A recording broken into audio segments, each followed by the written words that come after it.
Сурангама Сутра. 25 средств к просветлению. Сессия 2. Часть 1 из 6. На между мастером и учениками. Данная на английском и китайском. 5 апреля 2019 года. Тайвань, также известная как Формоза.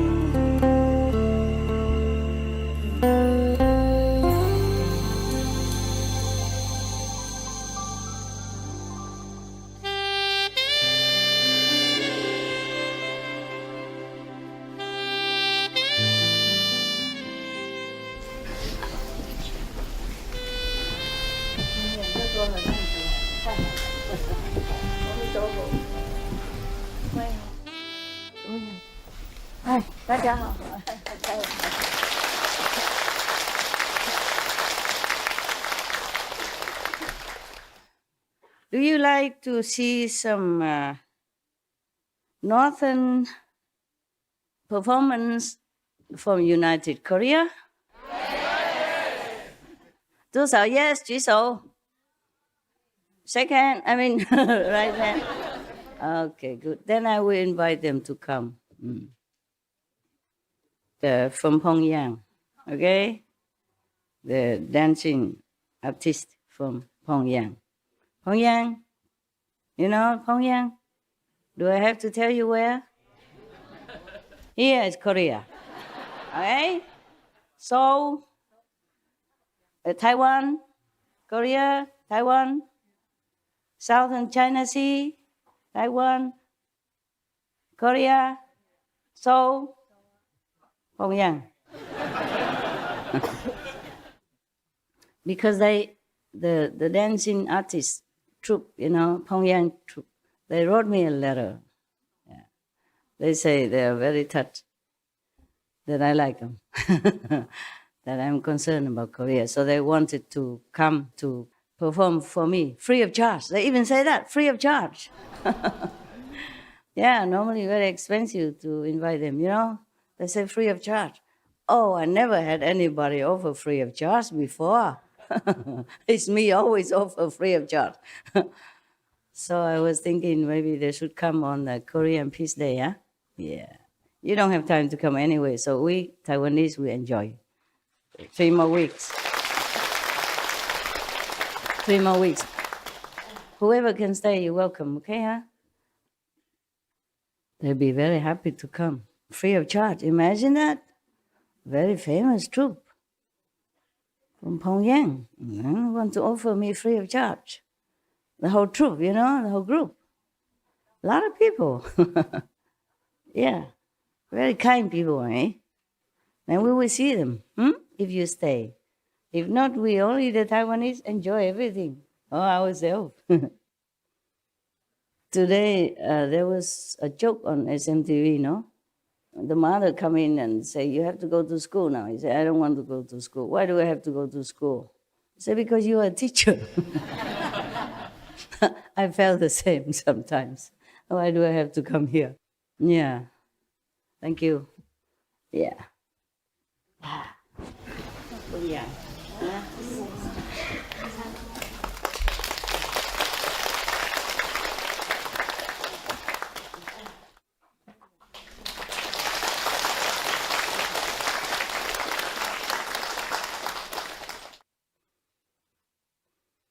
If don't need, can give other people. If don't need, can give to other nuns and monks who need. Many monks and nuns need, but we cannot take care of everyone. I cannot. Sometimes I don't know them. Sometimes I do. Oh, Mao 也来了啊！那个先生毛先生也来了，大家好吗？好久不见了啊！Okay, very good. By the way, is all the food okay? Yes. Really? Yes. Wow. Good? Not politely, tell me. Delicious? Okay. Brown rice. Oh, just brown rice? Ah, vegan chicken? Stew? Salad? Fruit? Guava fruit? What else? Soup? Tofu? Pumpkin soup? If you're happy, it's good. Very happy. Salad also if for the raw people. If you need something special, you have to order in advance, okay? Because we don't live very near the city. It takes some time to arrange, to arrange people to go, arrange to buy, arrange to come back, and arrange to prepare for you. As the best is before you come, you already order, Say, okay, I'm special. Especially raw. I'm very, very raw. I cannot be cooked. OK， 好了，哎，哦，今天更多人嘿，哦，师兄你也来了 ，Indonesia， 你怎么看起来一模一样呢？我看到你已经30年以前了，是不是啊？哎呀，你看他了啊？有没有人认识？只有我认识他。30年左右了，以前呢，我第一次看到他，是他请师傅去印尼嘛，And now he look just the same. I mean, same age, just more pinky. Such a healthy boy. 还在做那个电影的生意吗？没了，退休了。OK. Before he owned cinema theater. Yeah, when I first saw him, some 30 years ago. Look at him, my God. How old are you now? 40? Yeah, he looked like 40, 50, huh? But it cannot be, right? Can I ask you how old are you? 83? 哦，站起来给大家看看。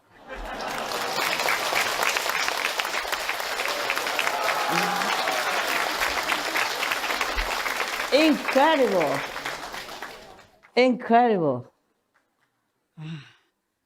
不敢相信啊，32不 no 不是38，83了，不是38，83了，哦，还是这么好，还住一样的地方哈。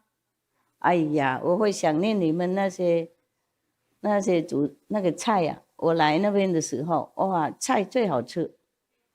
我现在想起来还喜欢的。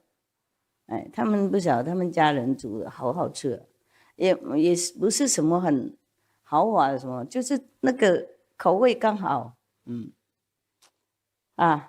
很高兴看到你了，好久不见了。还有你们毛跟那个周生意都好吗？还可以哈，还不退休？还没啊，小孩都长大了就可以退了吧？Never mind， 那些是旧朋友了 ，OK， old friends， yeah, long time ago. This couple from Singapore and he from Indonesia. Yeah, give a good impression of their country. Lovely, lovely people. Okay, now we go to India. You like?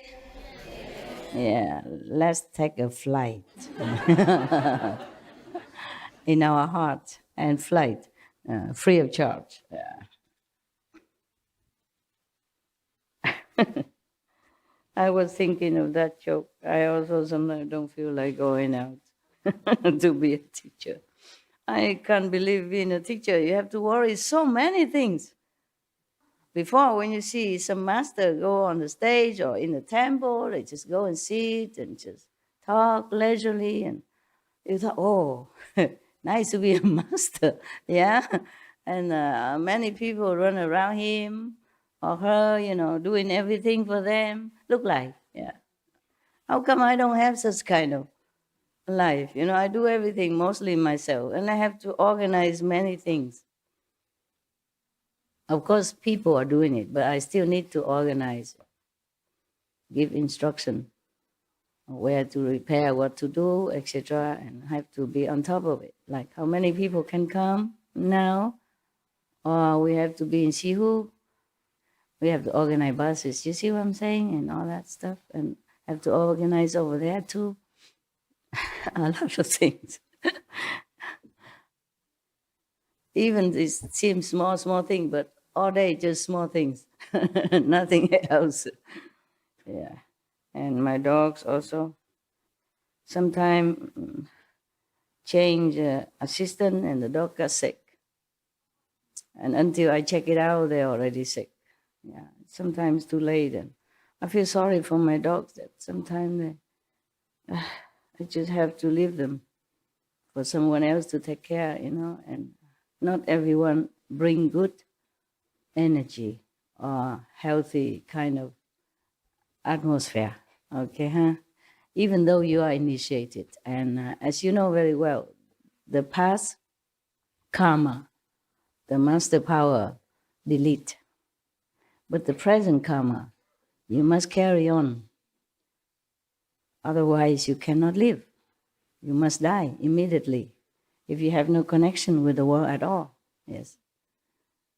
And because you're still connected with family, friends, and all kind of things, give and take in this world. So we have to carry on this short life for a while.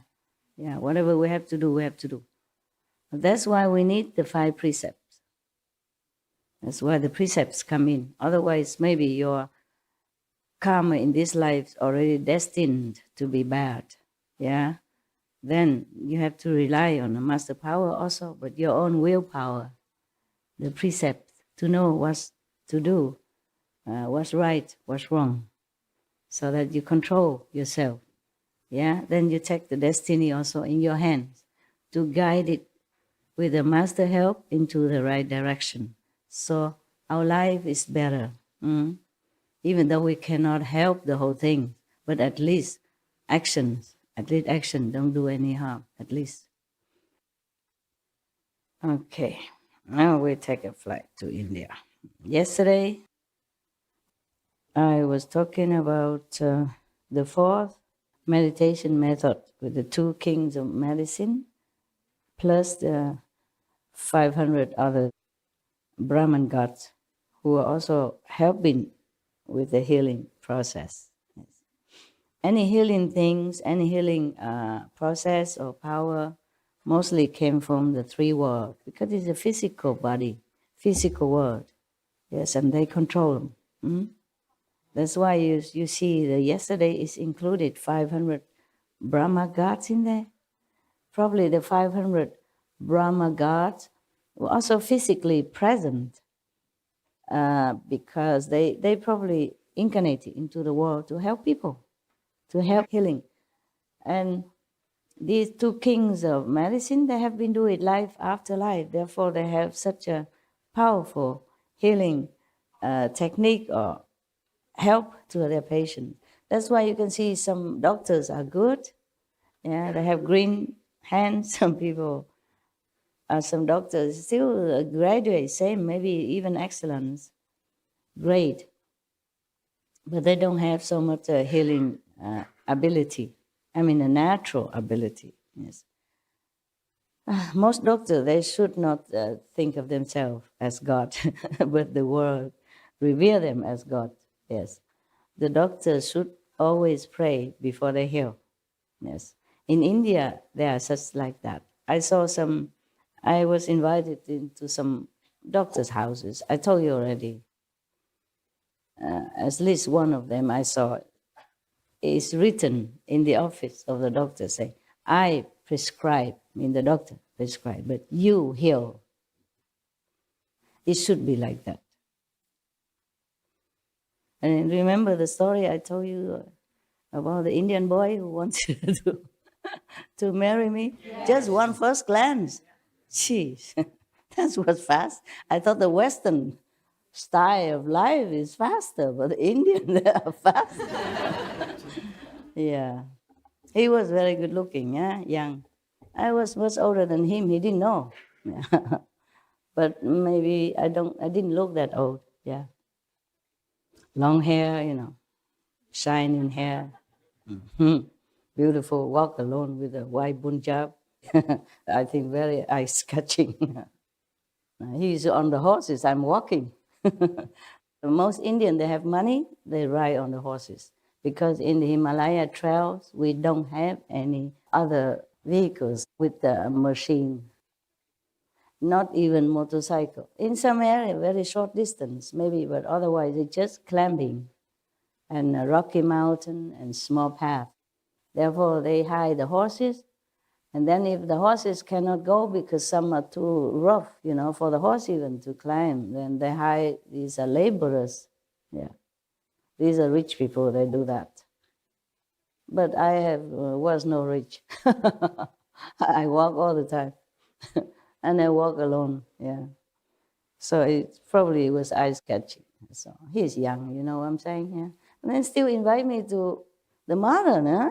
Normally, mother is very jealous with any of the girl that the boy wanted to marry. Even marry, not just say, okay, let's get to know each other. No, it's serious. I was blushing. I didn't know what to do. Didn't know what to say. So I say, I'm still married. I was, not divorced yet. But still want to invite me to the house. She's a doctor, huh? The mother is a doctor. She is the one who invited me to the house. She said, nevertheless, come to look at us if you pass by. I said, yeah, if I pass by, I surely do. I did visit. And she was very simple housewife, not any air of a doctor or nothing, She sat on the floor with like Indian people, cutting vegetable and throw it out. The rest of the vegetable that don't use is throw it out the window, just like that. Chop, chop, chop. Good one put on on one side. Also on the floor. Can wash later, doesn't matter. Floor is good. Floor is clean. I put on one side and the other one just like this. Chop, chop, chop. Put one side, throw out. It doesn't matter because the cows in India, they roam free. They will pass by and eat it anyway. In fact, I did see it. I was curious. After she left to something, she goes some other room. I peep at the window. Oh, there's a cow eating it. So there's no waste. It's very cute. I didn't stay long. I didn't sleep there. Just passing by, say hello. And they give me meals. And very hospitable for the Indian people. Even the poor people from the remote area of India, they greet you with a smile and the God's name, Hari Ram Ram. Yeah. Oh, God be with you. Hare Krishna, Hare Ram Ram. They always greet you with that. Yes. But don't ask them where you're going because they always say straight ahead. Yeah. Straight ahead. And if you say something, they always seem like don't agree with you because they say, okay. They shake their head, but they say, good. Okay. That means yes, right? In India, this means yes. For us, this is yes. But for them, this is yes. I was very confused. I said, I did say anything wrong?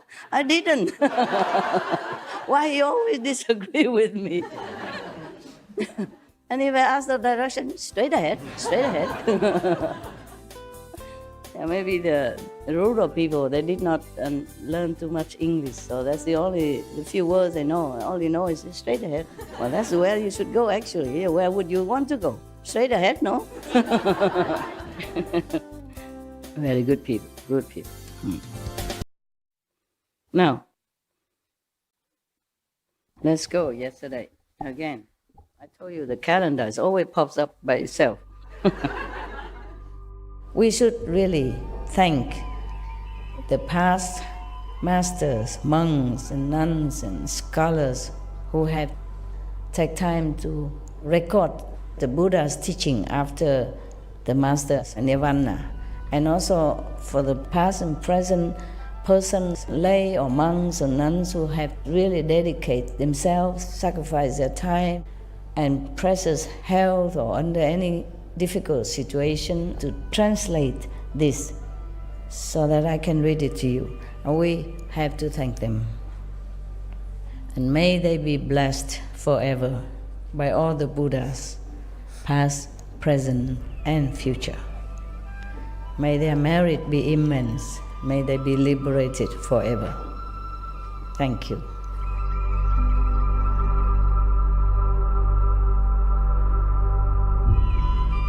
According to Buddhism and the believer and the tradition, when you read sutra and all that, you have to put on incense, flower, and bow to the sutra first and thank all the Buddhas and Bodhisattvas in 10 directions, all respectfully, before you read it, okay?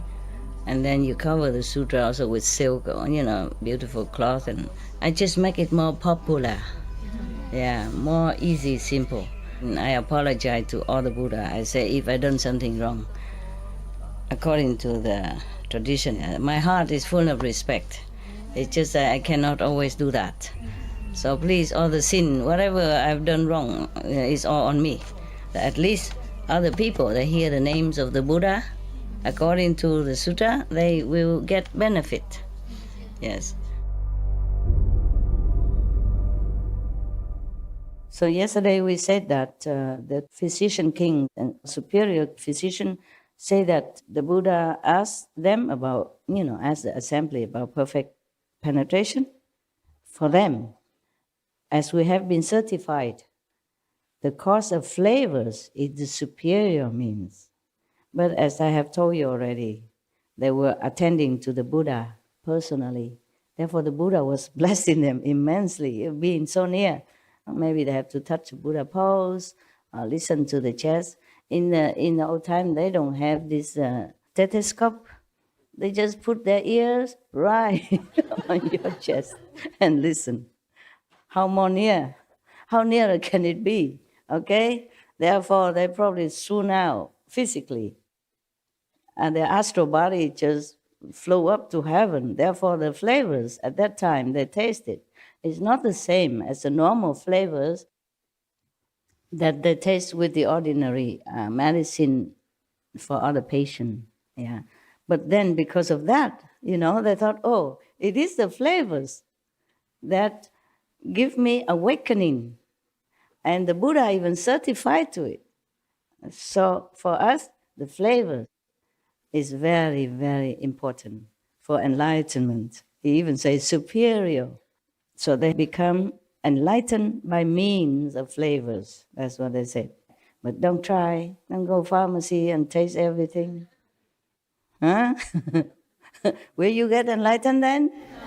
The pharmacist will call police. There's a lunatic people coming to my drugstore and making trouble here. And then you say, no, I'm just tasting. I want to be enlightened. Now, there is another one coming up now. His name is Bhadrapala.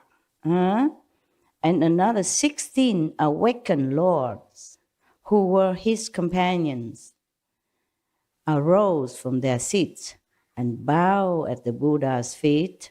He said to the Buddha, we first heard the Dharma and left the home life under King of Awesome Sound Buddha.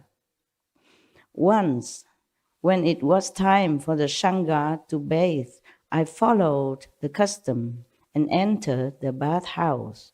Suddenly, I awakened to the fact that water does not wash away the dust, nor does it cleanse the body. At that point, between the two, I became peaceful, and I attained the state of there being nothing at all. Perhaps emptiness, they call it. To this day, I have never forgotten that past experience. Having left home with the Buddha, I have gone beyond learning. That Buddha named me Bhadrapala. Wonderful touch was revealed, and I accomplished the position of the Buddha's disciple. The Buddha means Shakyamuni Buddha now. The World Honor One asked about perfect penetration. As I have been certified to it, touch is the superior means. So that's his meditation method, touch. I don't know what touch him. Didn't say here. Probably from the water, or when they were bathing together. In the bathing, and they have to cleanse themselves. And then suddenly he realized through the touch that it's not the water that cleans. But of course he has transcended the normal state of awareness then, yeah. Otherwise, if you touch yourself all day long, you feel nothing, no? Do you feel anything when you touch yourself? Or even your brother next to you touch you? Try, touch anything. No, won't feel anything. Yes. Therefore, actually, if you want to read the sutras of the Buddhas or the scriptures of any religious order, you must be enlightened first. Yes, you must have more or less similar experience, yeah, of transcendental awareness. Otherwise, people, what? Just a smell of herbs and he became enlightened? Then I go smell the herbs all day long. Then I get enlightened quicker. He only take care of the Buddha once and the herbs at that time only, or one time, and he get enlightenment. And this one is a touch. Did you see that anybody touch him here? He went to the bathhouse also. Suddenly I awakened to the fact that water does not wash away the dust, nor does it cleanse the body.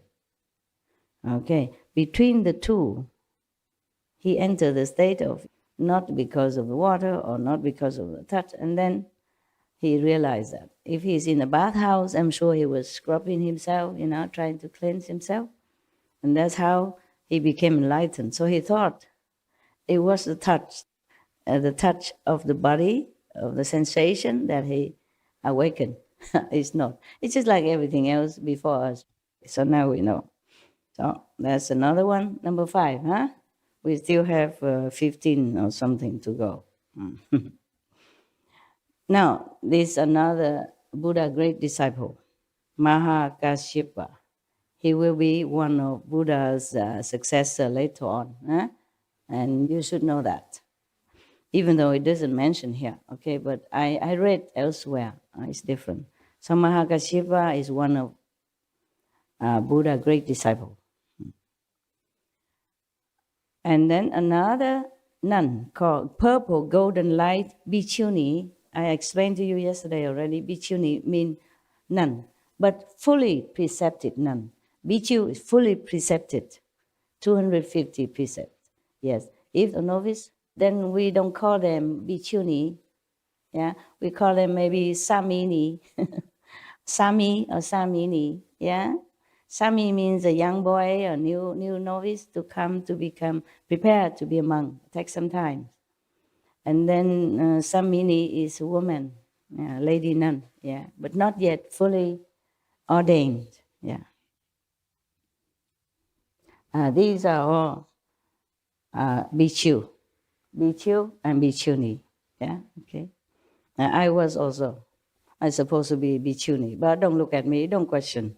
I'm not that kind of bhikkhuni. Sorry. Sorry to disappoint you. Maybe inside, the heart. But people don't look at inside. They mostly look at outside. They say, what? What? You say you are a nun? Oh, forget it. If you are a nun, then I'm a monk. Anybody would say that. Okay, never mind. It's just the way it arranged with the Maya, so that some people have to be screened out to begin with. Okay? I'm not allowed to just take in anybody the way I want. So the clothes is some kind of a screening filter. Just like you have a screen door, screen window, filter out the small mosquitoes. This kind of screening, the screen door. Might as well, yeah. Because even some people already came and still cannot distinguish. Not to talk about people who did not even want to come because of the screen. Mosquitoes don't come because of the screen anyway. So, Mahakachipa and Purple Golden Light Bichuni and others, maybe some more, probably practicing the same method. Therefore, they all came together to tell the Buddha what they did or what they do.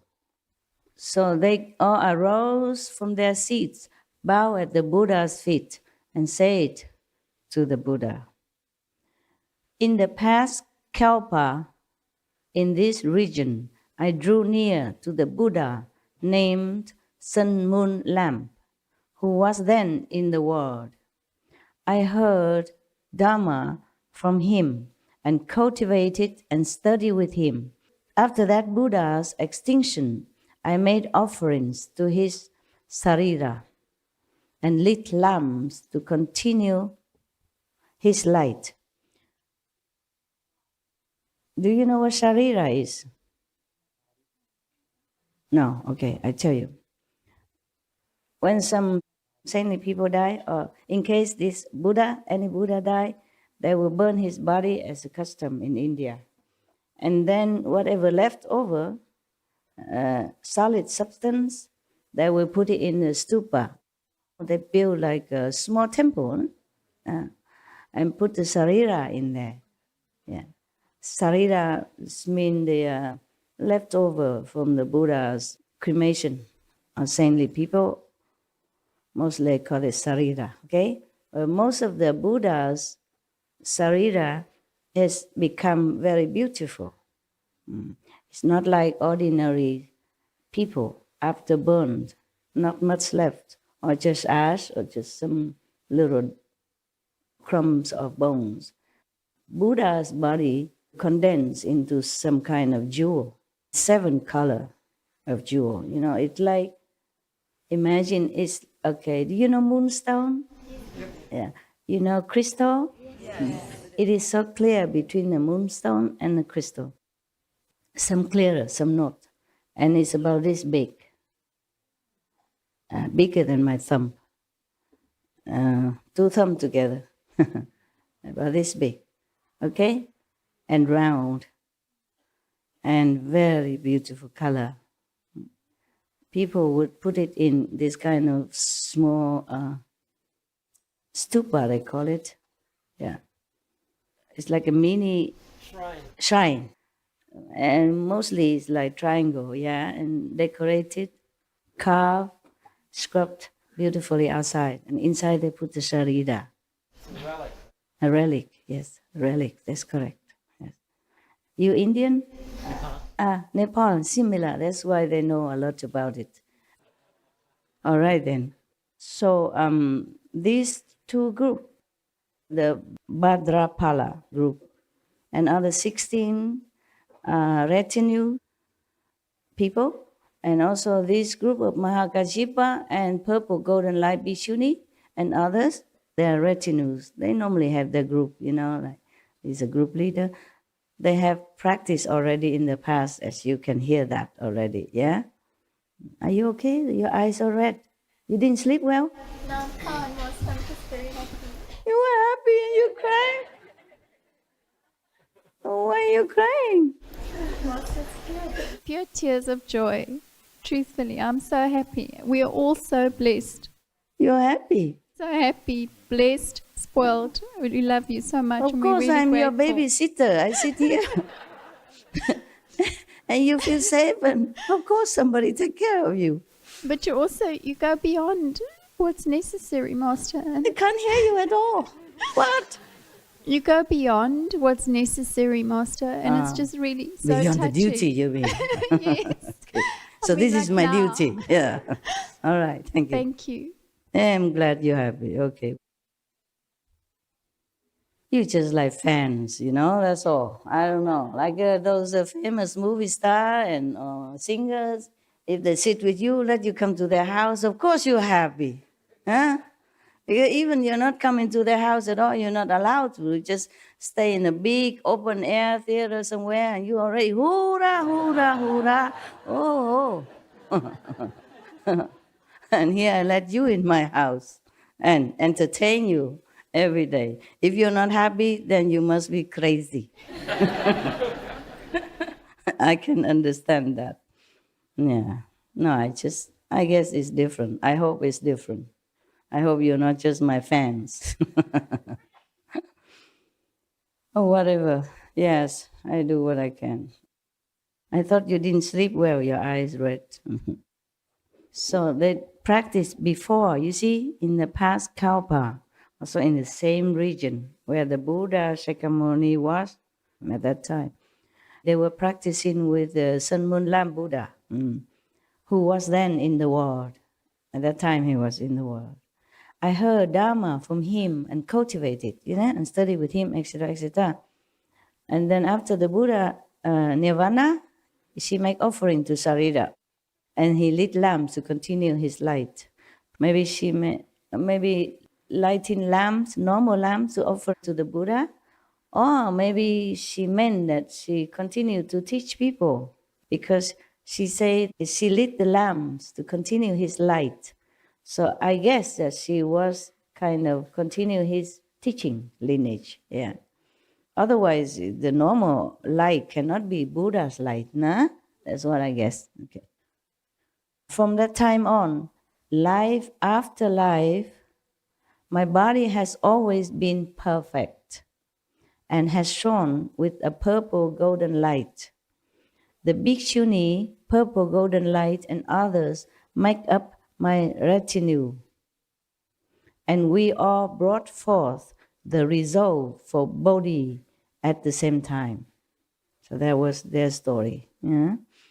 She continued, I contemplated the world's 6 sense objects, change and decay. They are but empty stillness. Based on this, I cultivated extinction. Now my body and mind can pass through hundreds of thousands of kalpas as though they were a finger snap. Wow. Meaning time has no control power over this bhikshuni and her retinue. So that was the talk from Mahakashyapa, introducing also purple golden light bhikshuni at the same time, also telling the Buddha what practice he has been doing. That was in the past kalpas. And imagine, they remember everything from the past kalpas. You remember anything from yesterday? What did you eat yesterday? Not even that, yeah. Well, congratulations. Your memory is extraordinary, extraordinarily low. So that's what they do, you see? So based on the emptiness of mental constructs, I accomplished a hardship. The world honor one says, in the Shakyamuni Buddha, because they stop from one Buddha to another, so I have to tell you which Buddha that they were saying. Before, there was his past Buddha, master, and now he talked about Shakyamuni Buddha. So the word honor one says that I am foremost in Dutta practices. Wonderful Dharma brought me awakening and understanding, and I extinguished all outflows. The Buddha asked about perfect penetration, as I have been certified to it. Mental constructs are the superior means. What is mental constructs? Anybody can explain to me? Philosophy? He been telling you all this and now you don't even know what mental constructs are. What then? No? Don't know? Oh, okay. You pretend again. Make trouble for me. Then I don't have to explain. Just No, mental constructs. That's what it is. Actually, because they have nothing to do with us anymore. No? We could also read through to see how many methods the Buddhas, monks, and nuns have been practicing all that time. He said that he contemplated the world's six sense objects, that they change and they decay, so they are just empty. Based on that, you see, he cultivated extinction. So now his body and mind can pass through hundreds of thousands of kalpas as though they were a finger snap. Don't know. What if I say I also don't know? Okay? What? What does that mean?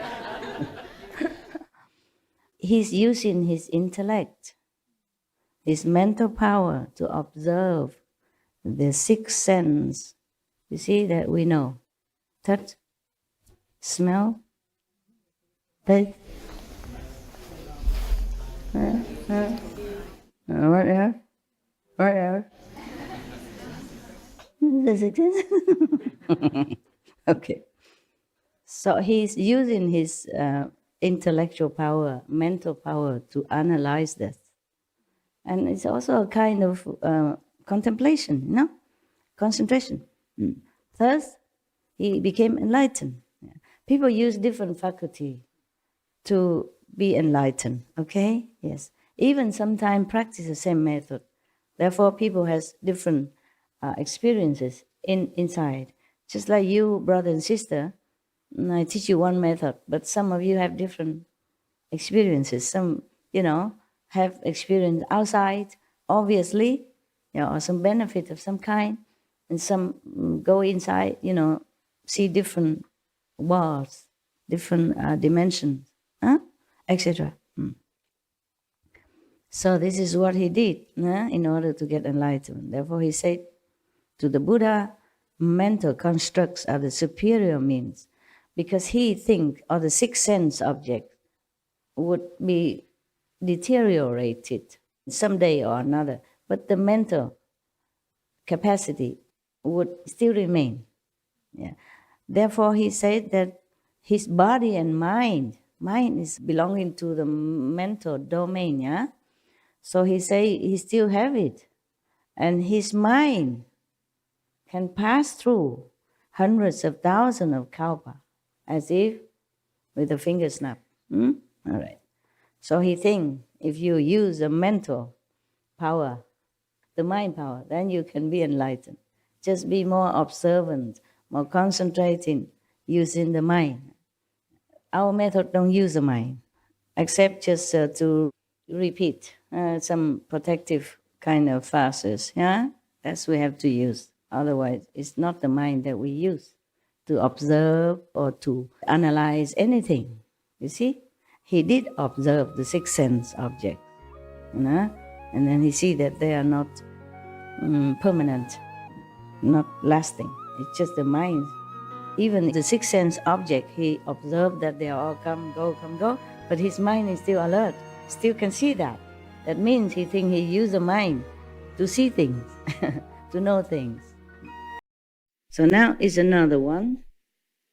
His name is Aniruddha, another monk. Arose from his seat, bowed at the Buddha's feet, and said to the Buddha, "When I first left home, I was fond of sleeping all the time." It sounds familiar to me. He doesn't know I have more than just one. Join the club, brother. Yeah, if he's born at this time, he'd be happy, that he's not a lonely sleeper. Nah? He can just sit here and feel in his element, Poor thing. He's born too early, no. If he's born at this time, he'll be so happy. Yeah, sit among you and feel it, wow. We are the same element. We really brothers.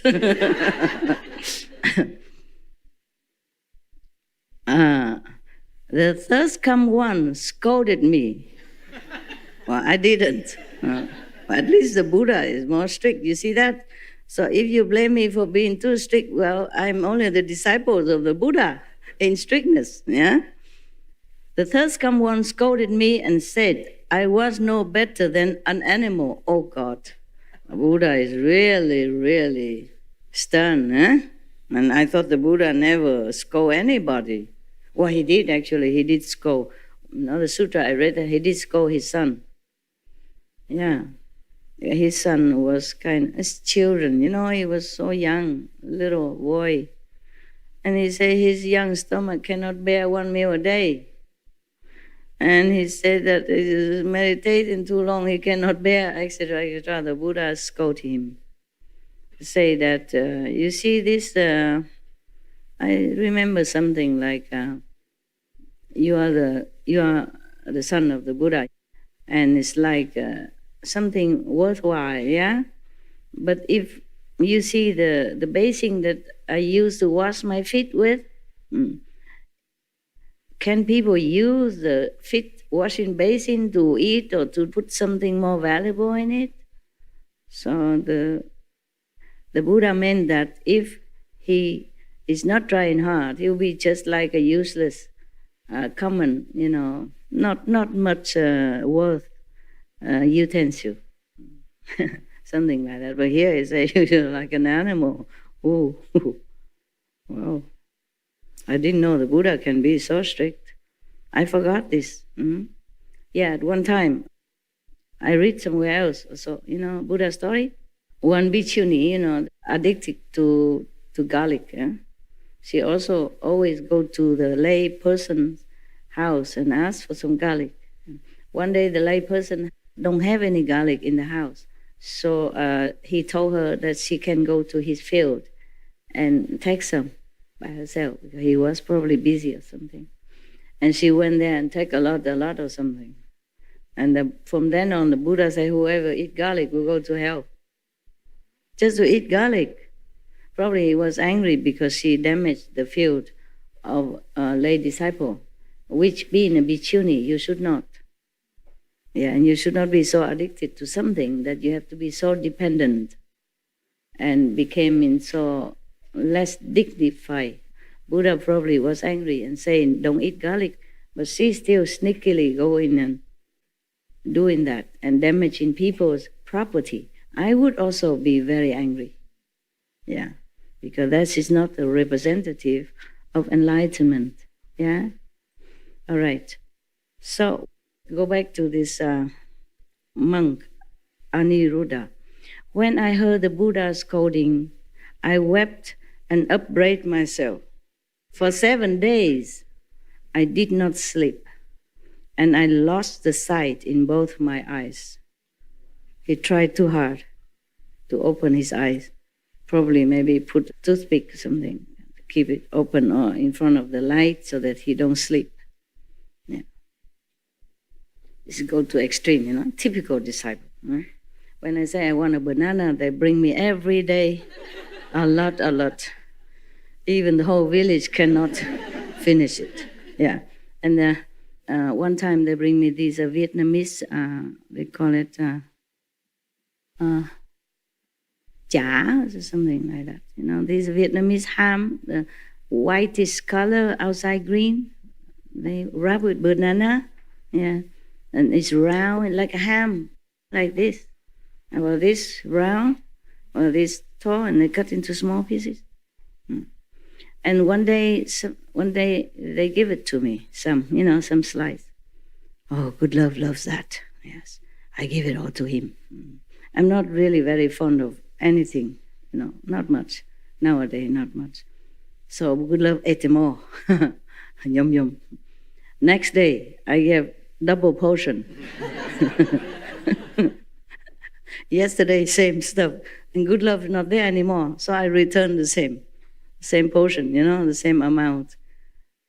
The dog's not there because when I'm on retreat, I cannot just have them around. I don't have enough time to attend to you and attend to business and paperwork. So no good love around. So return the same. I never told them. Sometimes the good love likes something, a lot. And if it's gone, then next day I get a lot. And the next day is next day, what I mean? Even good love fed up. So the Buddha blamed him for sleeping too much. But he didn't say not to sleep, meaning doing things in an appropriate way, no? Yeah, middle way, no? Then he just took it too seriously. 7 days don't sleep until his eyes are blind. Yeah, terrible. Many things like that happen here also. Repentance, good, yeah? Being aware of your own shortcomings, good. But no need to punish yourself when it's not necessary. Huh? Just tell me what the problem is, okay? So now he said that he did not sleep for 7 days and lost the sight in both of his eyes. The World Honor One taught me the Vajra Samadhi of the delightful seeing, which illumines and is bright. Although I had no eyesight, not that I don't have eyes, no eyesight, I could contemplate the 10 directions with true and penetrating clarity, just as if I were looking at a piece of fruit in the palm of my hand.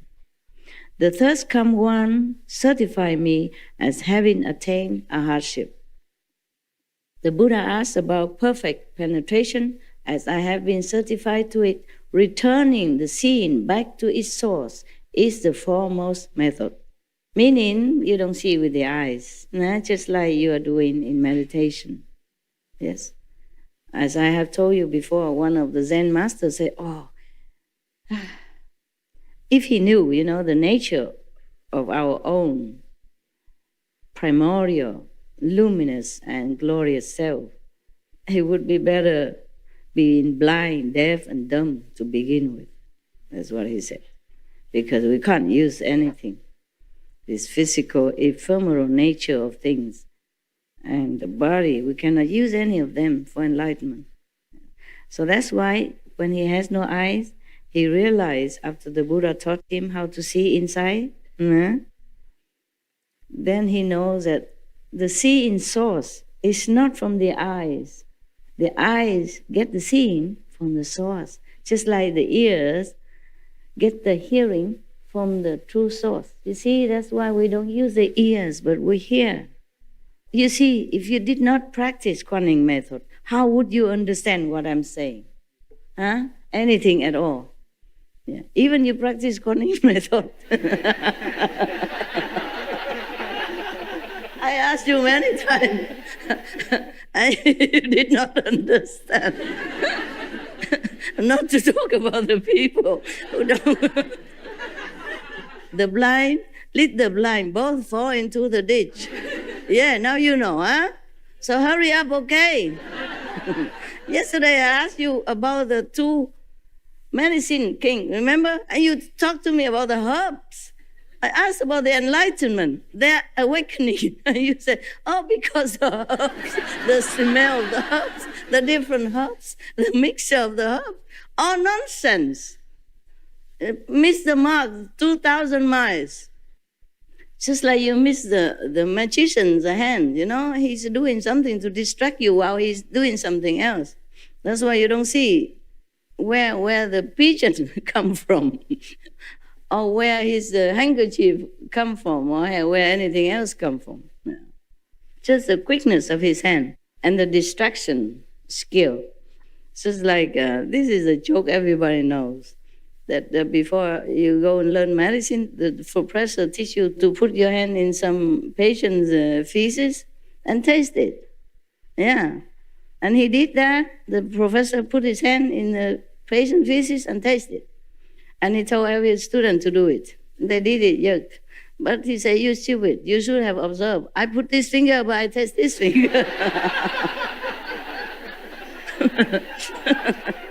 Observation is everything. That's what he said, the professor. You don't know this joke? This is very famous with all the medicine, the school. She said, you should observe, man. Observe. Observation is everything. this finger, why touch this finger? And they all do the same finger.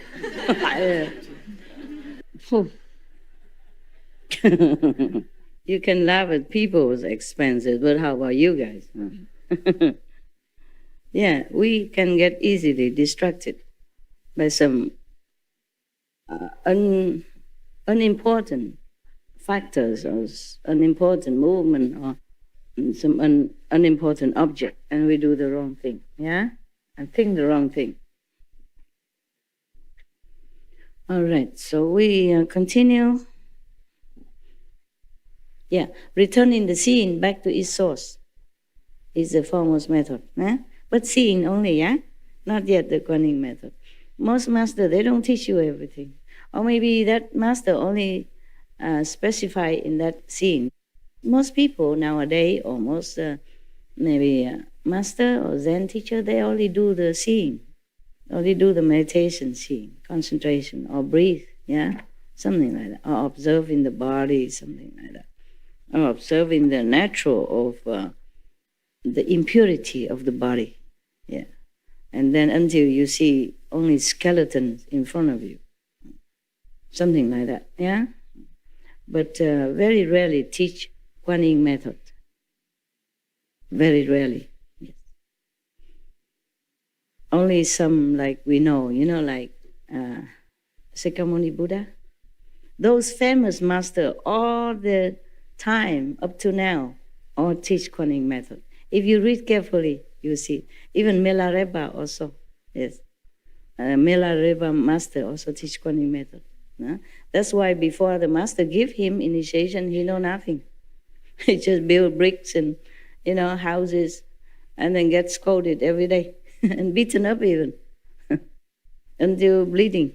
And the wife of his master, Maba's master, must help him to put some ointments on his back. Yeah, he has such a heavy karma because he killed so many people using magic. Using magic is already a no-no. Using magic to kill the whole village is even the greatest no-no of any time. So his master has to painfully cleanse it that way first before he can be empty, pure enough to receive the great teaching. Nowadays, some masters are very compassionate, just teach you without checking you anything. So if you met such, some Indians master like that, should really appreciate. I'm not talking about me or anything, just in general, okay? General. His master has many disciples, main disciples, who can transmit the Kuan Yin method, like Kuan Yin messenger nowadays. So Milarepa sneakily went to one of his chief disciples who can give initiation and asked for initiation. He faked that the master sent him. So his chief disciple believed that and gave him initiation. Nothing happened. No light, no hearing, nothing. So the chief disciple was wondering, could it be that our master did not allow this? That's why he did not get the experience. So later they found out that he cheated. Get more beaten from master, more house to build. I think it was his wife, the master wife, sent him there. Said, okay, you go there. Yeah, don't get beaten anymore. Go there and ask that disciple, say, I say so, or something. Nothing happened. Yeah, his time is not come yet, okay? He's not ready. He's not worthy. At that time, Maba don't teach a lot of people, you understand? Many disciples, but not many as many. Yeah. Not all masters are empowered to teach many disciples. And not all masters came to teach many disciples. And not all masters take enough power with them to teach the large assembly. Some people teach only a few, like Bodhidharma. Yeah. Not like he's not powerful, but at that time, he can only use so much power to teach a handful of disciples, 5, and maybe some other sub-disciples. Buddha teach many thousands, yeah? But at that time, he could teach more. He has more power. It's just that communication, transportation, It's not as good as nowadays. The Buddha has to walk every day. Yeah. So now there's another monk coming up now. Kusdra Pantaka arose from his seat, bowed at the Buddha's feet, and said to the Buddha thus, I am deficient in the ability to memorize and do not have much innate intelligence. When I first met the Buddha, he means this one, Shakyamuni Buddha, the other two were talking about the past Buddhas that they learned with. But of course now they also learned with the Shakyamuni Buddha. But this one learned directly, just like the first five, yeah? Or Ananda, yeah. Or Sariputra, I guess so. I can't remember, yeah. Nowadays, we take everything for granted. But that is also a miracle, you know? It's also one of the miracle power. 100 years ago, we didn't have it. When I was a teenager, we don't have it. Yeah. And then slowly we had black and white TV. And we have those big box that you can communicate as a telephone, but short distance. Not to America from Taiwan, no. Nowadays, we say, oh, my phone. How come it's not working enough? You know, I have to buy a new one, you know, new new product, yeah? Or new iPad or iBox or whatever that is. Oh, man. You know, not enough that there's an number 6, you know, iPhone number 6. Have to buy number 7. Yeah, new coming. Yeah, staying all day, all morning, all night in front of the eye office in order to get some eye, new eye, the first eye, you know, and then boast about it. Oh, I got the first 10, top 10, whatever, yeah? Remember? You know, right? Yeah, telling you. This is not good enough. Must be more. More eye. Yeah, my God. We should be thankful every day, you know, really. Because I am so thankful that when I took a hot shower this morning and I was having a warm shower, you know, I said, wow, how wonderful. How wonderful that I even have hot water, running hot water. You know, in Himalaya, you don't have. You bathe in the Ganges River, no matter what the season, yeah? Some ice cubes still floating on the water, and then you have to bath in that. But be happy that you live near the Ganges River already. I was always happy and always grateful. Because some monks and some practitioners, they live far away from the Ganges River to go down the cliff, you know, and have to carry water up to their cave, which is on top of the mountain. Oh, it's many steps, or don't even have steps. You have to find your way, and it's not that easy, you know. The path is full of loose stones and rocks. You could, you know, lose your life anytime. And I stay in Rishikesh at that time, which is very near the Ganges River. Just take a short walk, you know, maybe 3 minutes, 5 minutes, you know, on the flat land. Not too flat, but, you know, not like very slippery or very slanted. No, very easy to walk, like you walk in the garden here. And go to the river and take a bath, and wash your clothes and hang on the rock. And then it dry in no time. India, very hot. It dry in half an hour. Or maybe half dry, and then you can wear already. And then when you walk back to your mud room, it dry completely. No need spinning machine, nada. I love that kind of life so much.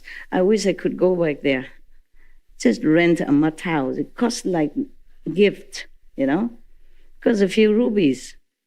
It's not even $1. Because over there, they don't try to make profit. They make everything cheap for the pilgrim, yeah? They're so spiritual. Even the business people, they're so spiritual. They make it so that they don't lose money only, yeah? And gain very little bit to continue and to repair the house. They don't think of business. Everything there is very comfortable. If I go there now, with not much money at all, I don't even have here, but I could live forever there, truly. The Indian people are wonderful. Nepal also similar region people, they're wonderful, yeah. And to come to talk about it, why don't I just go there? Why dream about it? Why don't go back there? Yeah. there are some mud house you can rent, you know. If not, I just live outside. And now I even know how to take care of myself. I can even afford a tent. I can afford the bus and the horse so that I don't even need to carry. When I was alone, I can't afford it. I have to sell in or get rid of things because I'm alone. I can't afford to carry a lot. If I go to India and I have an ashram, you can also come, you know? I don't know. See where life takes me, because I really love that type of life. And I can meditate as much as I want. Evening I climb to the roof. It's flat, mud roof, flat. There's no ladder. I was so good.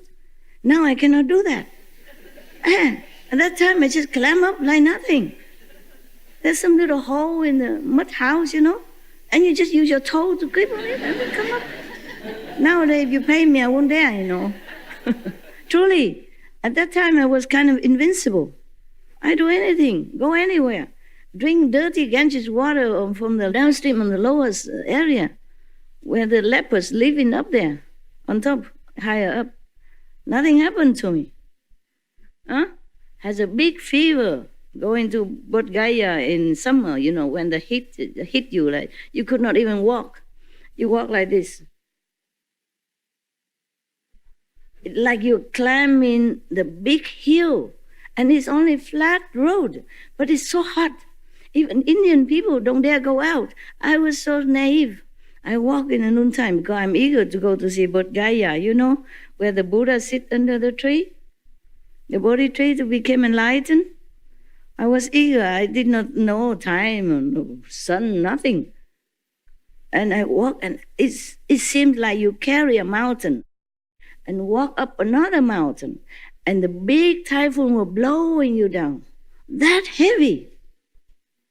Oh, I just walked like crawling, like, you know, like this, truly like this. You know, oh, very, very effortful. And then I got a sunstroke, got sick. After I seen the Bodhi tree, fine, I go back. But somehow there is a little temple. They give me congee, you know, rice congee and vinca tofu, and I recover. And then I go to see another garden where the Buddha preached, and got another stroke again. I get a stroke. And then somehow, before I collapsed, I landed right in front of a temple again, Buddhist temple. And one of the Lama there, he's a Lama, but he is purely vegetarian. And he cooked me vegetarian food and take care of me until I recover. You know, he put me in a bed and cover me with, it like something with a net, but the structure, you know, cover me like this. He touched my forehead and said, oh, big fever. Yeah, big fever. He talked some Chinese. Big fever. He didn't say high fever. Big fever. Oh. And then he cooked for me vegetarian.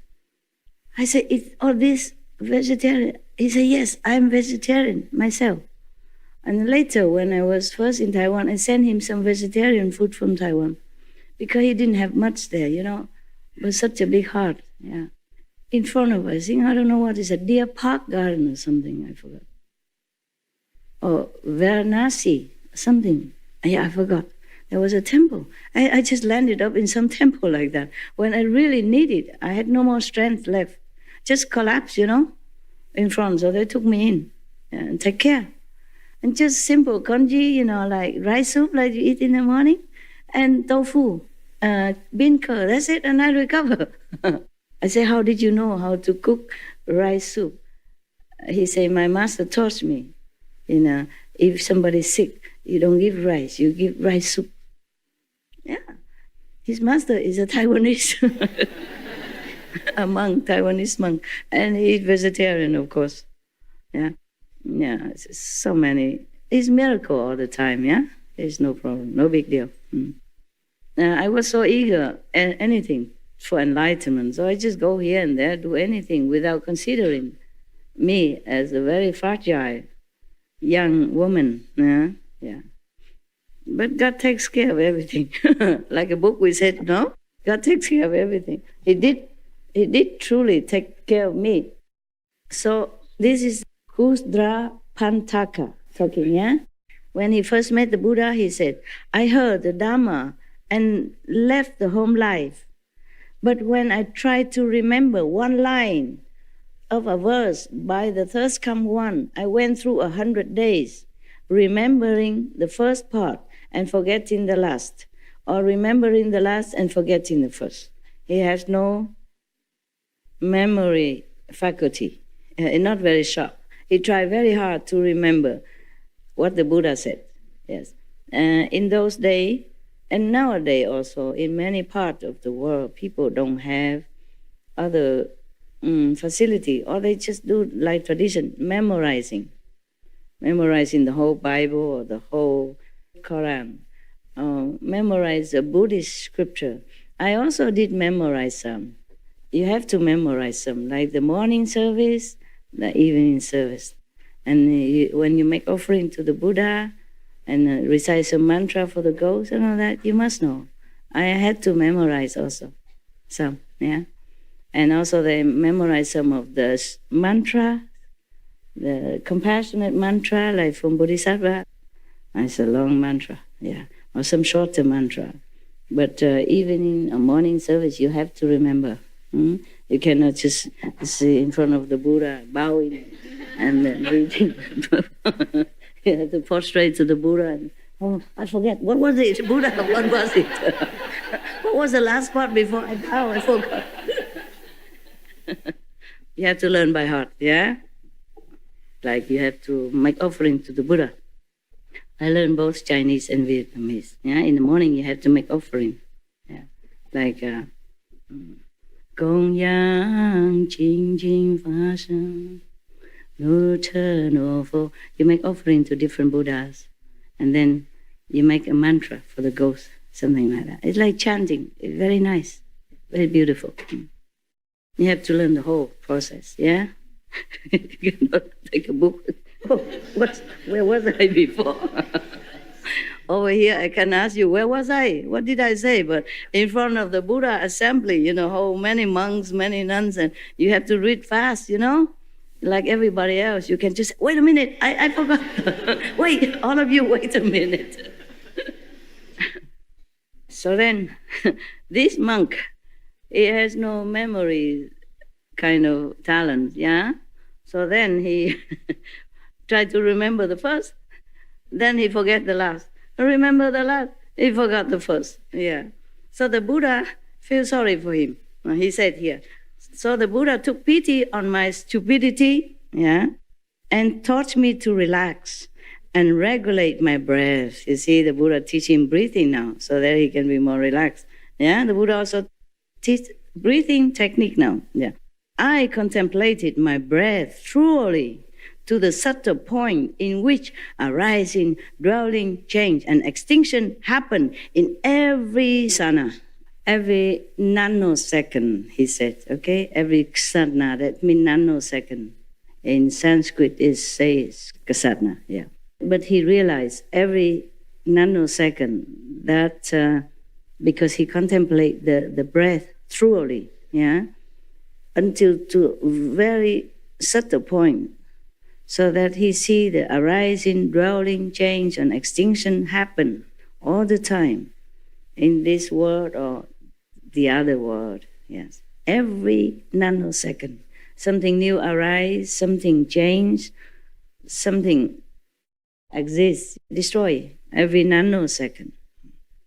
So he continued, my mind suddenly attained vast non-obstruction until my outflows were extinguished and I accomplished arhatship.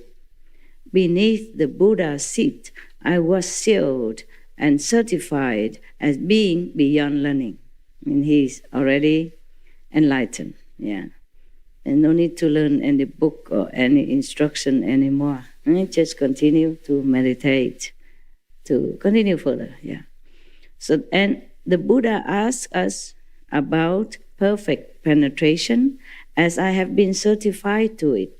Turning the breath back to emptiness is the foremost method for him, yeah. The Buddha say 84,000 method, yes? So the Buddha taught him this breathing method. But it's not a normal like breathing that you get enlightenment. It's not. have to turn it back to the emptiness. There will no more breath at all exist before the breath even come. That's the original emptiness. That's how he get enlightened. So, you think you want to learn this? Breathing? Some people still do. They have pranayama and they have breathing technique, yeah. And all kind of things, yeah, yes. There are different teachers, teach you different things. In India, there are many methods, okay? They have some royal technique, hatha yoga, and other thing, yeah, they call different names, yeah. So now another monk arose from his seat. His name is Gavampati.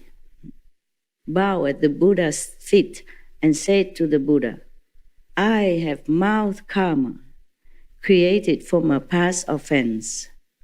I slighted a shamana, and in life after life, I have had this cow cut sickness, because he probably cursed one of the novice monk before, many lives before. And life after life, he still have to have that cow cut sickness, okay? So the third come one taught me the mind ground Dharma door of the purity of a single flavor. My thought was extinguished. I entered samadhi and contemplated the awareness of flavor as not having a substance and not being a thing. As a result, my mind transcended all worldly outflows. Internally, this is a result, you see. Internally, I was free from body and mind, and externally, I abandoned the world. Not like going to the moon, I guess, no. Meaning he not attached. I left the three existences far behind, just like a bird released from its cage. I separated from filth and wiped out defilements. And so my Dharma I became pure, and I accomplished a hardship. The third come one certified me in person as having ascended to the path beyond learning. See that? This is another method that the Buddha taught him. Maybe it depends on their faculty and their ability and their intelligence. Yeah, even the Buddha get the so stupid student, he still can can raise him up to a hardship. But being stupid is not a sin. Being stubborn, being big head, big ego is a problem that separate you from Buddha nature, and stop yourself from understanding the real teaching of the Buddha inside, not the talking outside. That's why this monk before, he cannot even remember one sentence. Yeah, he forget the front or forget the back. He still can attain a hardship because he's not arrogant. That is the point. You see, he has no ego to obstruct him. Ego is the worst enemy that we can have as a practitioner.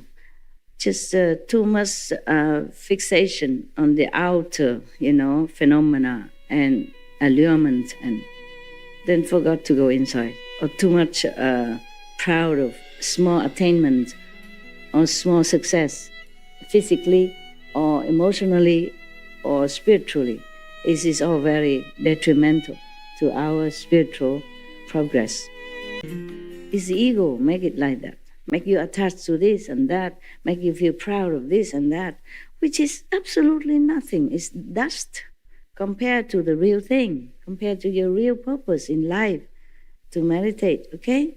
Like if your husband spoil you or love you so much and you become kind of a spoiled brat, and in going outside, you also became like that, demanding, yeah, and proud, arrogant.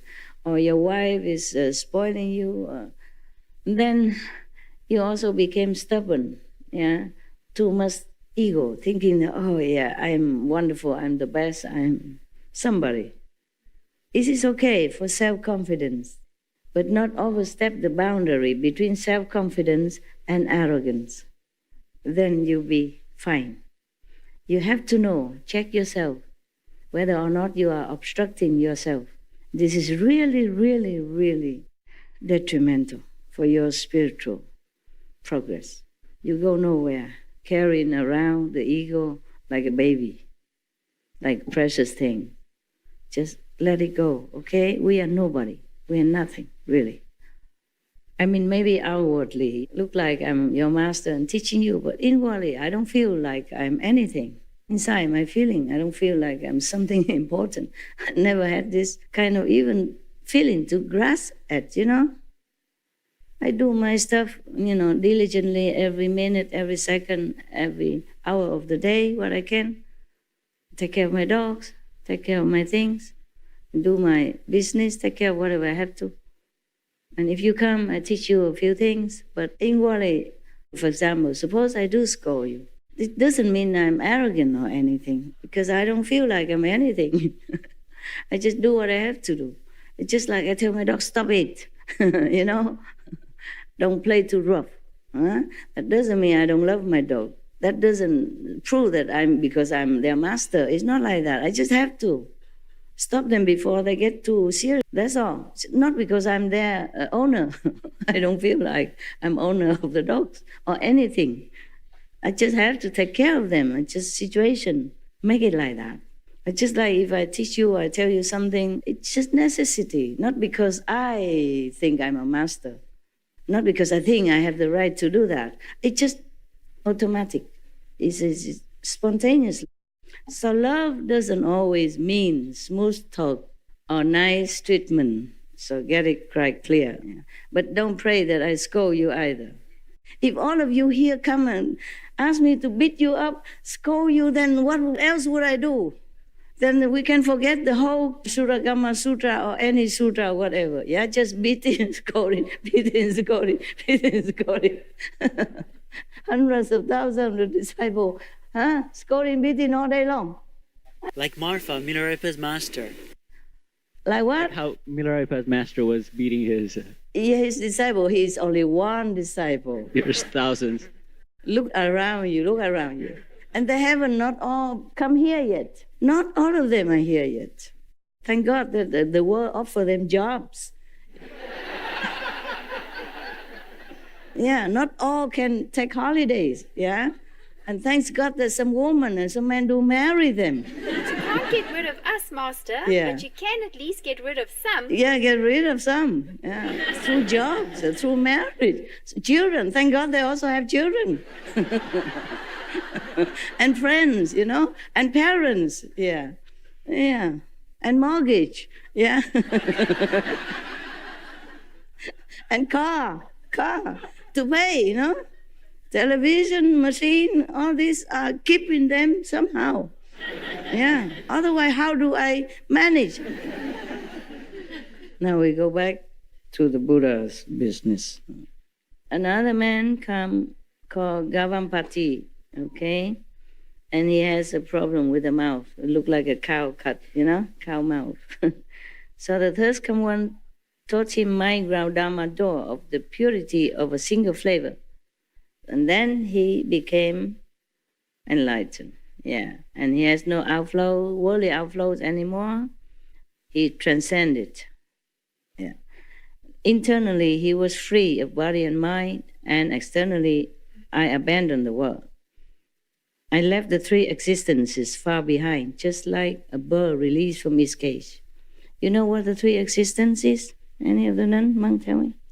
Thưa sư phụ, ý nói là vượt khỏi tam giới. Yeah, good. So he had transcended the three worlds, liberated, okay? Yes. The three worlds is always destructible, perishable. Above the three worlds is a more permanent, okay? Not destroyable. From the fourth level already, yeah. So he feels like he's away from everything that is worldly, filthy, and not pure. Yes. And he became a heart. The third come one certified me in person as having ascended to the path beyond learning. The Buddha asked about perfect penetration. as I have been certified to it. Returning flavor and turning awareness around is the superior method. What returning the flavor? And turning awareness around. Turning awareness around, the same like what you do every day. Instead of looking outward, you turn your attention inward, and look inside instead. So whatever flavor it is, you return it to the original of all flavors. The reason the flower, the roses, had the smell as it is, because it originates from somewhere else. The reason you can smell the roses, because your smelling faculty originate from somewhere else. So return into the source in one saying, very simple. Just turn inward. Whatever. If you have either flavor or fragrance, doesn't matter. If once you turn your attention inward, then you're in samadhi. You're free. Flavor or not, smelling fragrance or not. That's what it is. The secret is turning inside to the real world, not the physical illusion world here that we have. Similar, then they all turn inward by one method or another. It's just that you wait and see why we have to practice Kuan Yin method, okay? The punchline is still coming, Wait at the end. Now, there's another monk coming now. There's a monk named Pilidavasa arose from his seat, bowed at the Buddha's feet, and said to the Buddha, "When I first left home to follow the Buddha and enter the way, I often heard the thirst come one explain that there is nothing in this world that brings happiness." Is that true or not? Even if it brings a little temporary happiness, we pay a lot suffering afterward. Nah? Like romance, for example, beginning, how nice and hot and whatever, and then after a while, it's bitter taste and suffering, crying a lot, blah, blah. It's very difficult. Once you enter this kind of very narrow love relationship, and you just be kind of locked up in there. And you become jealous of anybody. Any woman go near your boyfriend, you feel like a potential threat. Any man go near, you feel like it's a potential danger to your relationship and your love, for example. And then if the husband or the wife or the boyfriend or girlfriend that day somehow did something, this is not to your liking, you say, I knew it. That must be that woman. I know it. That must be that man. It's like that. And it becomes more and more narrow and more bickering, more sorrow, more possessive, instead of happiness. It's just a natural thing to turn out that way. Very difficult to control. It's your sixth sense of, outward focusing. And then it brings in trouble. And the mind interprets it in the wrong way. And the heart beats it in a different way. It is the world that makes everything seems negative. And even though you normally have a very good and happy relationship, things will happen to make you doubt it. I don't think any woman would never doubt her husband or boyfriend's love until the day she go into this 1 meter square box, right? I heard all the time that they have doubt, they have suspicion about their love relationship, even though outwardly it seems so perfect. A couple, it seems like they're perfect. But there's never, always, spotlessly, no suspicion. And then because of suspicion, it breeds another suspicion. And then you watch your partner. Instead of loving him or her, you're watching him. You analyze it. You observe it. Oh, this is with negative thinking and expectation. And boom, it might come as you expected. And then you say, I knew it. I knew it would happen. And now it comes. You see, I told you, I knew it. And then the more you told him or her, the more it happened. And nobody likes to stay in a bickering relationship. And then they have excuse to go. And then they start another, you start another, and another war begin in different positions, different places, with different rival. Tell you. That's why the Buddha left home. He had 500 women. He should know. 500 concubines. He should know. That's why all these monks listened to him, because they trusted him. If the Buddha, who has 500 wives, doesn't know, who else would know? So you got to trust him and be a monk. Be single, yeah? No wife, no woman. Huh?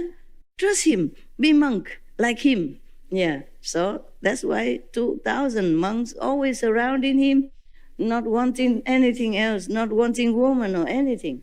Even Ananda was already captured by a most beautiful woman and experienced artisan, of that time, most beautiful. And have even the Brahma mantra, the most powerful charm mantra of all time. He was already captured and trapped in there. Even then, he prayed for Buddha, please help me.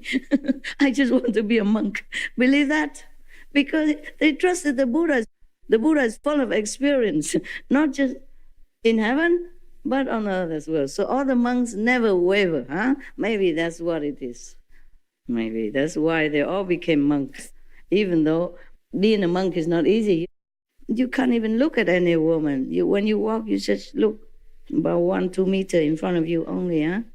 And then you don't even think about it. But later they did that naturally. They don't think anymore in that direction because they trusted the Buddha, yeah? Then they all became very pure monks. That's why they became arhat or bodhisattva so fast, so quick in a shorter time, because they trust the Buddha completely. Yeah. Maybe I should have 500 husbands before I became a master. Then all of you probably became monk or nun already. Then I don't have to take care too much. All of you, I just give you each one bowl as a souvenir.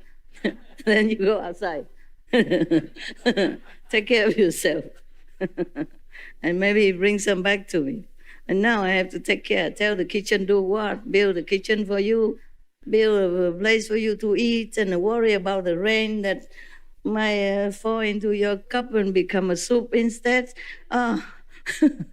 Even staying in the cave far away from you, have to worry about your food, whether or not they cook good.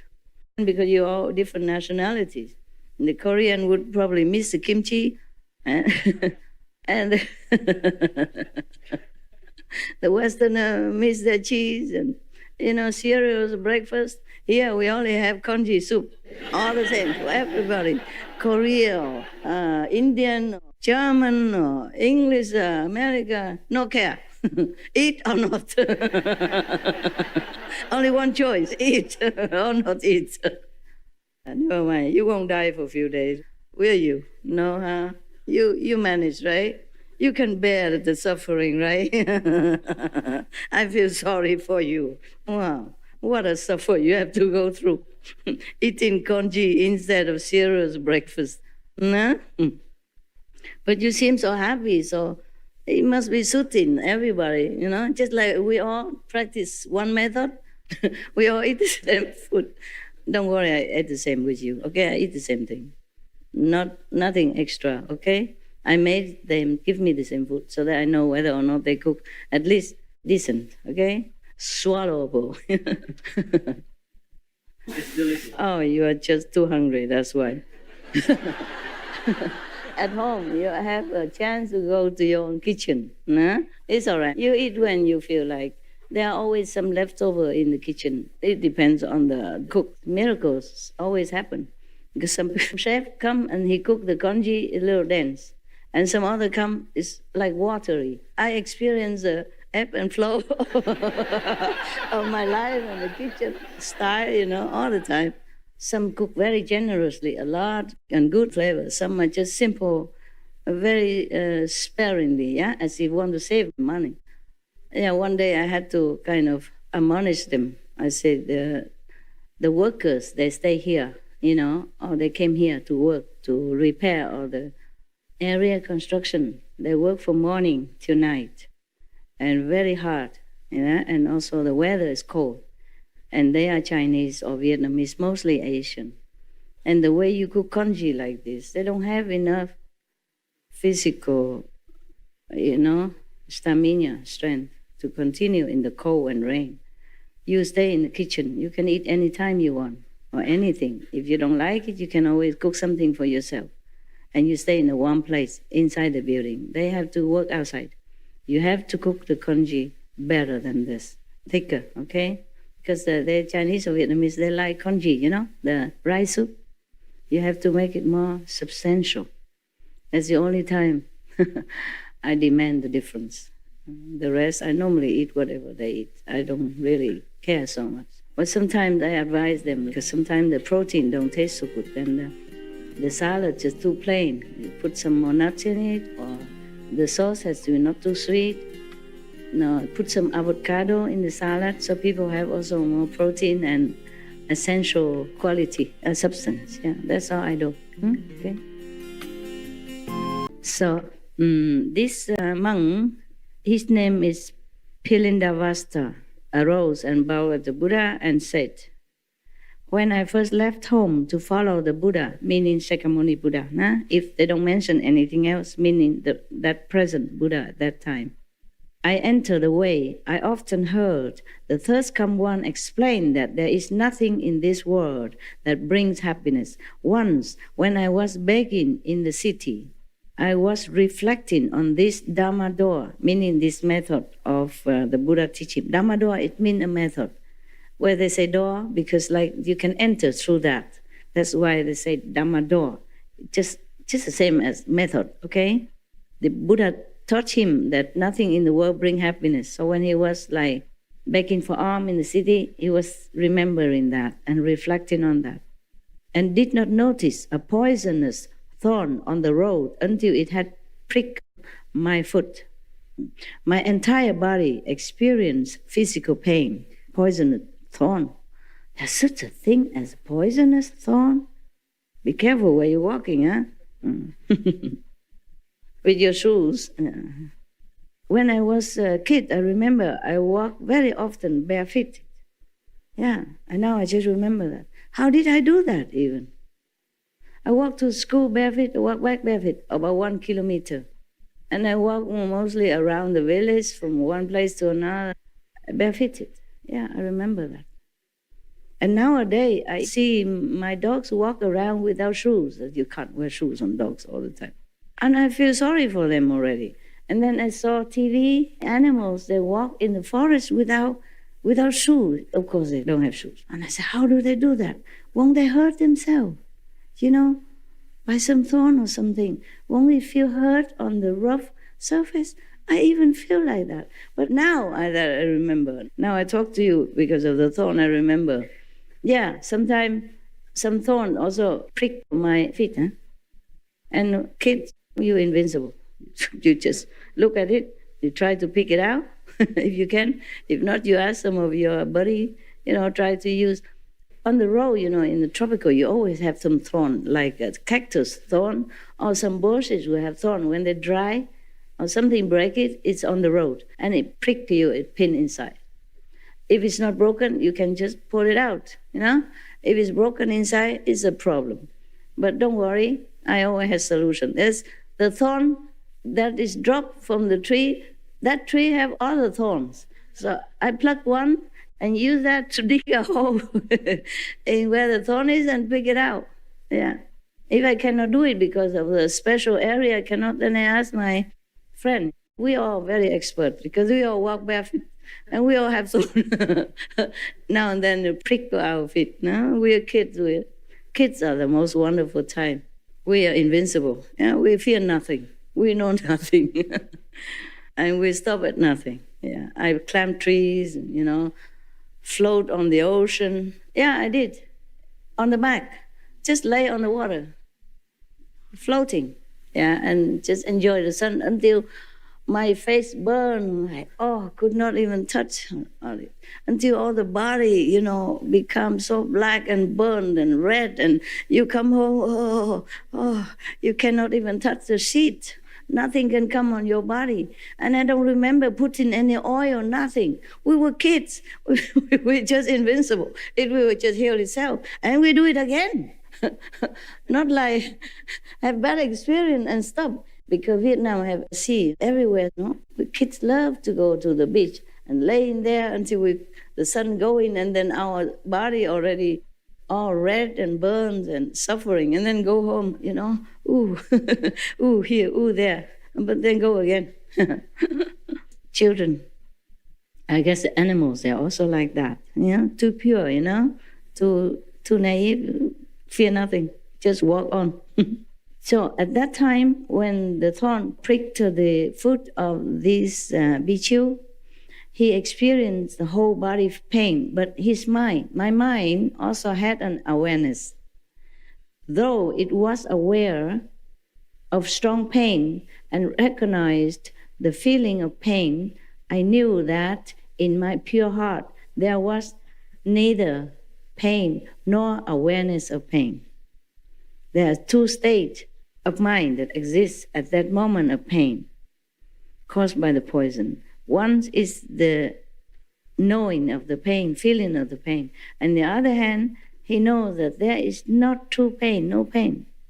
Because normally when you have pain, you would just focus on the pain and you say, yeah, and then you cannot bear it and you try to, do this and that to take care of your pain or to try to ease your pain, but you don't have another awareness that nothing happened, that your real self has no experience of pain or damage or any trouble of any kind. So because he was in Samadhi, he was already thinking of the method that the Buddha taught him. Therefore, he was already in Samadhi while he was still walking. It's just like I told you yesterday, I'm doing some job walking, but I don't see things.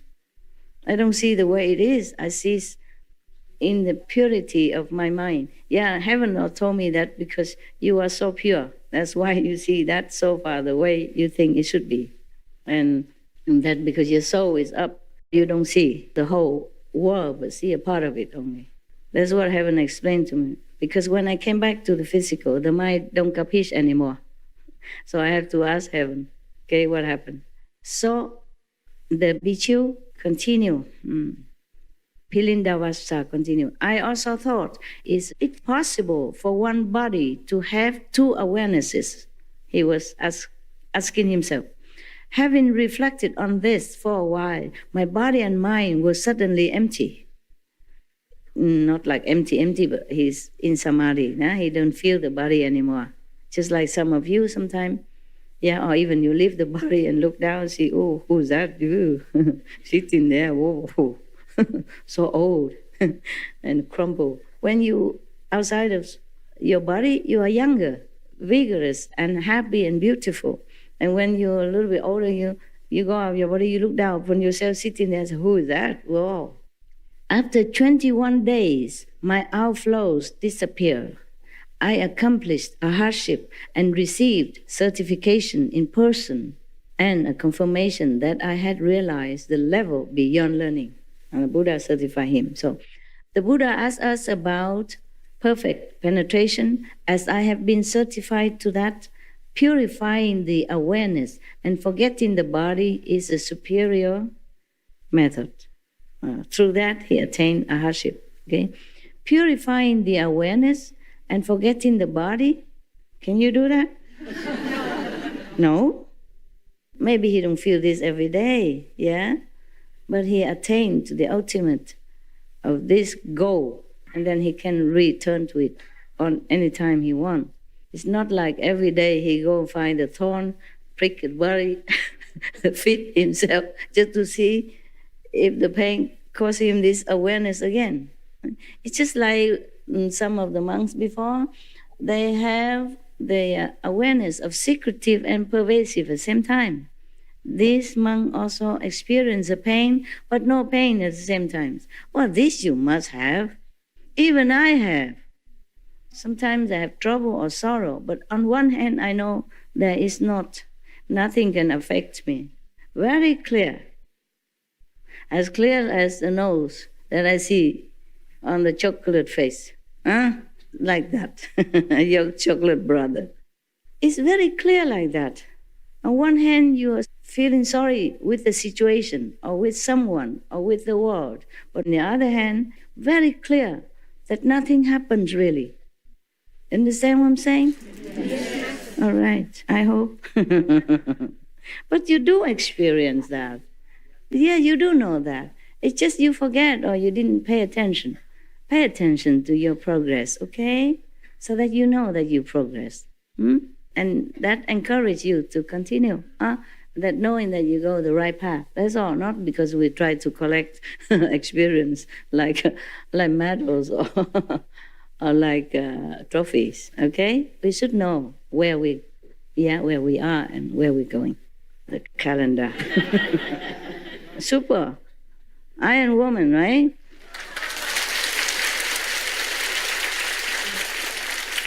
Oh, truly, I don't know why. Because if I'm in the cave right now, no, I just do leisure, do some paperwork, doing nothing, and then occasionally we'll feel tired.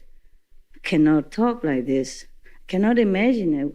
Just before I come here, I couldn't imagine I go out and talk for 3 hours. I was thinking, Master, can I make it? I talk to myself just like you do, you know. Can you make it? Oh, because you still have to work, you have to go to school. And then it's just going, huh? And I don't have anything special, more than you had. I just have one bowl of this, the rice soup. And what else did I have? Yeah, it was this bean curd tofu. This you cannot eat a lot, you know, it's very salty. Because I don't have appetite. Only that thing can make me be able to swallow the soup. I know if I'm out here, I don't know how many hours until I come back, yeah? So that was the breakfast, nah? And then a little bit curry, and that you have, that's it. Nothing else. And a little bite of this guava. A bite about this big. You know why? Because I had to bite it first, and then I give it to the ghost. Otherwise, I cannot eat it. That's all. You know, I eat something so that I can take some out for the ghost outside. Hungry ghosts, yeah. Otherwise, I was also very lazy to eat. Didn't want to eat. I didn't want to do anything. And I thought I could not make it today. They're coming out and talk. But then I did. Hours long, non-stop. Can't believe that. The next one. The next one name is Subhuti. Subhuti arose from his seat, bowed at the Buddha's feet, and said to the Buddha, "From distant kalpas until now, my mind has been unobstructed. I remember as many of my past lives as there are sands in the Ganges River." Can you tell me how much that is? Countless. Cannot, yeah. Ganges River sand, who can even count it, yeah? So he has even been in different lives, so kalpa, as many as Ganges River. Imagine how many lifetimes you have passed through and doing the same thing. He has also doing the same thing, like other monks and nuns before saying we have been practicing this and that in kalpas. So from the beginning, not that they have to reincarnate. They reincarnate on earth or physical universe for some different reason. They want to help sentient beings, yeah? That's why. And kalpas after kalpas, like the Ganges River sand, doing all this tirelessly. Imagine how compassionate these saints people are, the Buddhas are. And we just do a little bit physical work. I'm tired. Can't. Don't want. I'm so tired. Don't want. Don't want to do it. I need to sleep. Wait until you pass your life, then you can sleep all the time. It's coming soon, don't worry about it, you know, sooner than we think. I just blink my eyes more or less and I'm already 30 years more than when I first begin. It seems like only a number, but, you know, it's etched in your body and make a real difference, yeah? So now this Bodhisattva Subhuti, feeling like from the beginning in my mother's womb, he even know that. You can see past life. I knew emptiness and tranquility already when he was a fetus, to the extent that the 10 directions became empty, and I caused living beings to be certified to the nature of emptiness. Wow, powerful. Yeah, in the womb already can certify people aware of the illusion of existence, yeah, emptiness. Having received the third come one's revelation that the enlightened nature is true emptiness, that the nature of emptiness is perfect and bright, I attain a hardship and suddenly enter into the third come one sea of magnificent, bright emptiness. With knowledge and views identical with the Buddha, I was certified as being beyond learning. In the liberation of the nature of emptiness, I am unsurpassed. The Buddha asked about perfect penetration.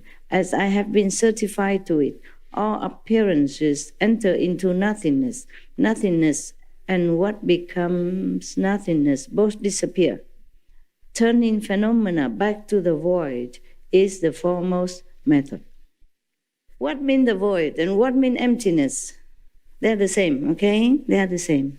Void or emptiness the same. But not emptiness as the emptiness like you all leave this room and the room become just void of anything. It's not like that. Because he said here that the enlightened nature is true emptiness. That the nature of emptiness is perfect and bright. This is when you contact with the light, when you see the true nature of enlightenment, that's the light, which you see sometimes, thanks to the diligence practice. So, turning phenomena back to the void is the foremost method, because he could penetrate all phenomena that turn back to nothingness. And then even the turning back phenomena and the emptiness itself will both disappear. And nothingness will disappear. In the beginning, it's nothing. And then from nothing spring phenomena and material, physical existence. And even then, he can turn it all back into beginning of nothingness. But then, even the appearance that enter into nothingness and the nothingness itself will disappear also. Then he became truly enlightened. So he said that turning phenomena back to the void is the foremost method for him. Yeah. Contemplating on the emptiness of all things. And then even forsake the emptiness. That's his method. Well, maybe we talk again later, huh?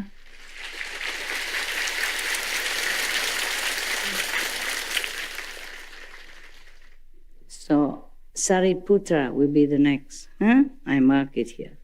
When you hear the name Kuan Yin Bodhisattva, then you know the calendar is almost end, because she has a big calendar. So we have 15 more. We had 10 already. 25 Bodhisattva will tell you different methods of cultivation. I don't blame you if you leave me. You have too much choice. Spoiled with choices. Okay, Monday, breathing. Tuesday, flavor. Wednesday, emptiness. Thursday, void. And Friday, touch. Saturday, Sixth sense. the sixth sense. And Sunday, take a rest, right? Even God have a holiday on. Take a rest on Sunday. Okay. Lucky God. Yeah? I don't have a break on Sunday. We should really thank the past masters, monks and nuns and scholars who have taken time to record the Buddha's teaching after the master's nirvana. And also for the past and present persons, lay or monks or nuns who have really dedicated themselves, sacrificed their time and precious health or under any difficult situation to translate this so that I can read it to you. And we have to thank them. And may they be blessed forever by all the Buddhas, past, present, and future. May their merit be immense. May they be liberated forever. Thank you. Thank you for being good.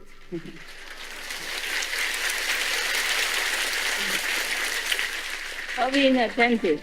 Yeah. Apparently, at least. Yeah. Okay, bye-bye.